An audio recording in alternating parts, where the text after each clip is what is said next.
News 18 ಡಿಜಿಟಲ್ಗೆ ಸ್ವಾಗತ. ನಾನು ಶಿವರಾಮ ಸುಂಡಿ. ರಸ್ತೆ ಅಗಲೀಕರಣದಲ್ಲಿ ಮನೆ ಕಳ್ಕೊಳ್ತಿರುವಂತಹ ಜನರಿಗಾಗಿ ವಸತಿ ಸಮುಚ್ಚಯವನ್ನು ನಿರ್ಮಾಣ ಮಾಡಲಾಗಿದೆ. ಸ್ಮಾರ್ಟ್ ಸಿಟಿ ಯೋಜನೆಯಡಿ 14.80 ಕೋಟಿ ರೂಪಾಯಿ ವೆಚ್ಚದಲ್ಲಿ ಈ ಮನೆಗಳು ನಿರ್ಮಾಣಗೊಂಡು 3 ವರ್ಷ ಗತಿಸಿದರೂ ಸಹ ಫಲಾನುಭವಿಗಳಿಗೆ ಮನೆಗಳನ್ನು ಕೊಡ್ತಾ ಇಲ್ಲ. ಇದು ಆದರೆ ಏನು ಮನೆ ಕೊಡ್ತಾರಂತೇಳಿ ಗಂಟು ಮುಟ್ಟೆ ಕಟ್ಟಿ ಕಾಯ್ತಾ ಕುಳಿತಿರುವಂತಹ ಜನ ಮಾತ್ರ ಜಾತಕ ಪಕ್ಷಿಯಂತೆ ಕಾಯ್ತಾ ಇದ್ದಾರೆ. ಆದರೆ ಅಧಿಕಾರಿಗಳು ಮಾತ್ರ ಇನ್ನೂ ಸಹ ಮನೆ ಹಸ್ತಾಂತರ ಮಾಡುವಂಥ ಕೆಲಸ ಮಾಡ್ತಾಯಿಲ್ಲ.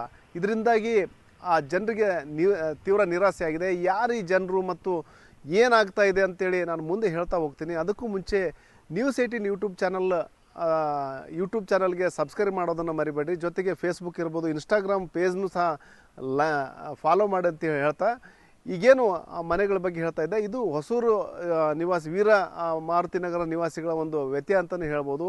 ಇಲ್ಲೇನು ಹೊಸೂರು ವಾಣಿ ವಿಲಾಸ ವೃತ್ತದಿಂದ ಏನು ಹೊಸೂರು ಬಸ್ ನಿಲ್ದಾಣದವರೆಗೆ ಏನು ರಸ್ತೆ ಅಗಲೀಕರಣ ಮಾಡಲಿಕ್ಕೆ ಪ್ಲಾನ್ ಮಾಡಲಾಗಿತ್ತು.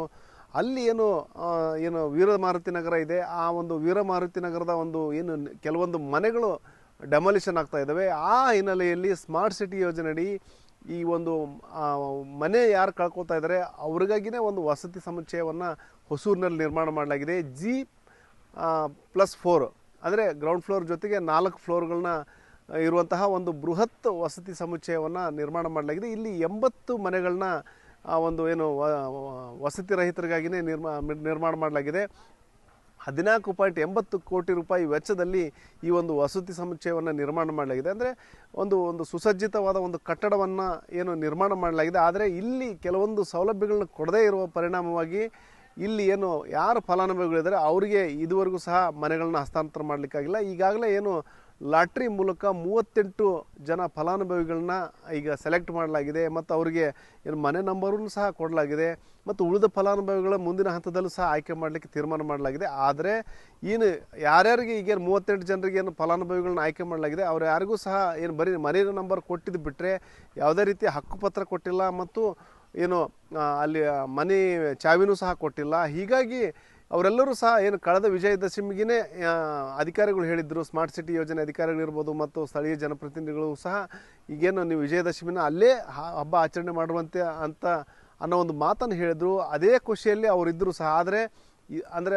ವಿಜಯದಶಮಿ ಹೋಯಿತು, ಏನು ದೀಪಾವಳಿ ಆಯಿತು, ಈಗ ನೆಕ್ಸ್ಟ್ ಸಂಕ್ರಾಂತಿ ಬರ್ತಾ ಇದೆ, ಇದುವರೆಗೂ ಸಹ ಮನೆಗಳು ಹಸ್ತಾಂತರ ಆಗಿಲ್ಲ ಮತ್ತು ಹಕ್ಕುಪತ್ರ ಸಹ ವಿತರಣೆ ಆಗಿಲ್ಲ. ಇದರಿಂದಾಗಿ ಅಲ್ಲಿನ ಏನು ವೀರಮಾರುತಿ ನಗರದ ನಿವಾಸಿಗಳಿಗೆ ತೀವ್ರ ನಿರಾಸೆಯಾಗಿದೆ.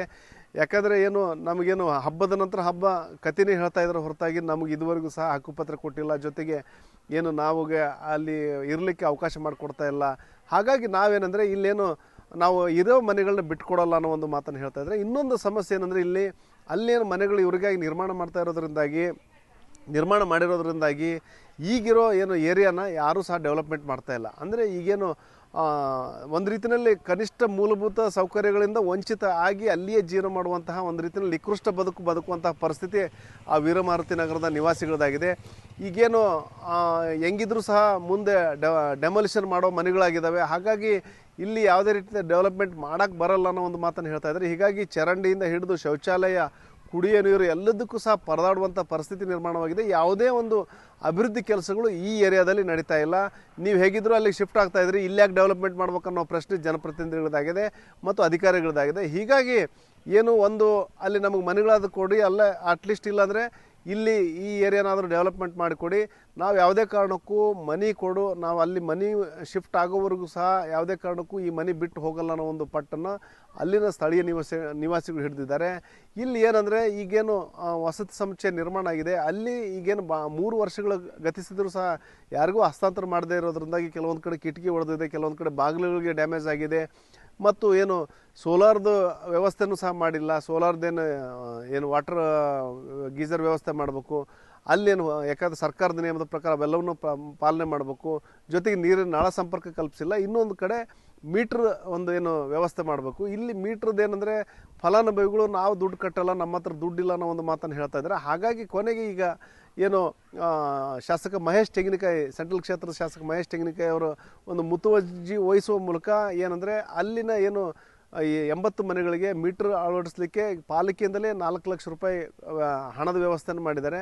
ಹಾಗಾಗಿ ಈಗೇನು ಆ ಮೀಟ್ರ್ ವ್ಯವಸ್ಥೆ ಮಾಡಲಿಕ್ಕೆ ಹೆಸ್ಕಾಮ್ದವರು ಮೀಟ್ರ್ ವ್ಯವಸ್ಥೆ ಮಾಡಲಿಕ್ಕೆ ಆ ಒಂದು ಪ್ರಕ್ರಿಯೆ ಸ್ಟಾರ್ಟ್ ಆಗಿದೆ. ಆದರೆ ಅದೆಲ್ಲವೂ ಪ್ರಕ್ರಿಯೆ ಅಂದರೆ ಮೀಟ್ರ್ ಅಳವಡಿಕೆ ಮತ್ತು ಕುಡಿಯೋ ನೀರಿನ ವ್ಯವಸ್ಥೆ ಮತ್ತು ಸೋಲಾರ್ದು ಇವೆಲ್ಲ ವ್ಯವಸ್ಥೆಗಳು ಆದ ನಂತರ ಇವರಿಗೆ ಮನೆಗಳ ಹಸ್ತಾಂತರ ಆಗುತ್ತೆ.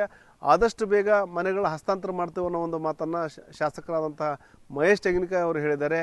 ಆದರೆ ನಾವು ಯಾವುದೇ ಕಾರಣಕ್ಕೂ ಮನೆ ನಮಗೆ ಹಕ್ಕುಪತ್ರ ಕೊಟ್ಟು ಮನೆಗೆ ಏನು ಪ್ರವೇಶ ಕೊಡೋವರೆಗೂ ಸಹ ನಾವು ಇಲ್ಲಿ ಇರೋ ಮನೆಗಳನ್ನ ಬಿಟ್ಟುಕೊಡಲ್ಲ ಅನ್ನೋ ಒಂದು ಮಾತನ್ನು ಅಲ್ಲಿನ ನಿವಾಸಿಗಳು ಹೇಳ್ತಾ ಇದ್ದಾರೆ. ಹೀಗಾಗಿ ಒಂದು ರೀತಿಯಲ್ಲಿ ಏನು ರಸ್ತೆ ಅಗಲೀಕರಣಕ್ಕೆ ಗ್ರಹಣ ಹಿಡಿದಿದೆ ಅಂತ ಹೇಳ್ಬೋದು. ಈಗಾಗಲೇ ಸ್ಮಾರ್ಟ್ ಸಿಟಿ ಯೋಜನೆ ಕಾಮಗಾರಿ ಆಲ್ಮೋಸ್ಟ್ ಎಂಡ್ ಆಗಿದೆ. ಆದರೂ ಸಹ ಈಗೇನು ಕೆಲವೊಂದು ಕಾಮಗಾರಿಗಳು ನೆನಗುದಿಗೆ ಬಿದ್ದಿರೋ ಹಿನ್ನೆಲೆಯಲ್ಲಿ ಆ ಯೋಜನೆಯನ್ನು ಒಂದು ತಾತ್ಪೂರ್ತಿಕವಾಗಿ ಕೆಲ ತಿಂಗಳ ಮಟ್ಟಿಗೆ ಮಾತ್ರ ವಿಸ್ತರಣೆ ಮಾಡಲಾಗಿದೆ. ಹೀಗಿರಬೇಕಾದ್ರೆ ಈಗ ಮನೆಗಳು ಏನಾದರೂ ಮತ್ತಷ್ಟು ರೋಡ್ ಡೆಮಾಲಿಷನ್ ವಿಳಂಬ ಆಯ್ತಂದರೆ ಆ ಸ್ಮಾರ್ಟ್ ಸಿಟಿಯಡಿ ರಸ್ತೆ ನಿರ್ಮಾಣ ಕಾರ್ಯಕ್ಕೂ ಸಹ ನೆನಗುದಿ ಬೀಳ್ತದೆ ಮತ್ತು ಈ ಸ್ಮಾರ್ಟ್ ಸಿಟಿ ಮನೆಗಳಿಗೆ ಹಸ್ತಾಂತರ ಸಹ ನೆನಗುದಿಗೆ ಬೀಳ್ತದೆ. ಹಾಗಾಗಿ ಆದಷ್ಟು ಬೇಗ ಅಧಿಕಾರಿಗಳು ಏನಾದರೂ ಒಂದು ಕ್ರಮ ಕೈಗೊಳ್ಳಬೇಕು, ಒಂದು ತಾರ್ಕಿಕ ಅಂತ್ಯಕ್ಕೆ ಕೊಂಡೊಯ್ಯಬೇಕು. ಇಲ್ಲಾಂದರೆ ಒಂದು ಕಡೆ ರಸ್ತೆ ಕಾಮಗಾರಿ ಮತ್ತು ಅಗಲೀಕರಣ ಇವೆಲ್ಲವೂ ನೆನಗುದಿಗೆ ಬೀಳ್ತವೆ ಮತ್ತು ಮನೆ ಹಸ್ತಾಂತರ ಸಹ ಅದಕ್ಕೂ ಸಹ ಗ್ರಹಣ ಹಿಡಿದಂತಾಗ್ತದೆ. ಹಾಗಾಗಿ ಎರಡಕ್ಕೂ ಒಂದು ಸೊಲ್ಯೂಷನ್ ಕಂಡುಕೊಳ್ಳುವ ನಿಟ್ಟಿನಲ್ಲಿ ಸರ್ಕಾರ ಕ್ರಮ ಕೈಗೊಳ್ಳಬೇಕಾಗಿದೆ. ಶಿವರಾಮ ಸುನಿ, ನ್ಯೂಸ್ 18 ಹುಬ್ಬಳ್ಳಿ. ನಿರ್ಭೀತ, ನಿಷ್ಪಕ್ಷಪಾತ, ವಿಶ್ವಾಸಾರ್ಹ ಸುದ್ದಿಗಳಿಗೆ ಮತ್ತೊಂದು ಹೆಸರಾಗಿರೋ ನ್ಯೂಸ್ 18 ಕನ್ನಡ ಈಗ ಆಪ್ನಲ್ಲೂ ಲಭ್ಯ ಇದೆ.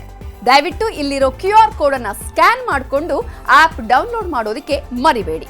ನಿಮ್ಮ ಬೆಂಬಲ ಹೀಗೆ ಸದಾ ನಮ್ಮೊಂದಿಗಿರಲಿ. ಧನ್ಯವಾದ.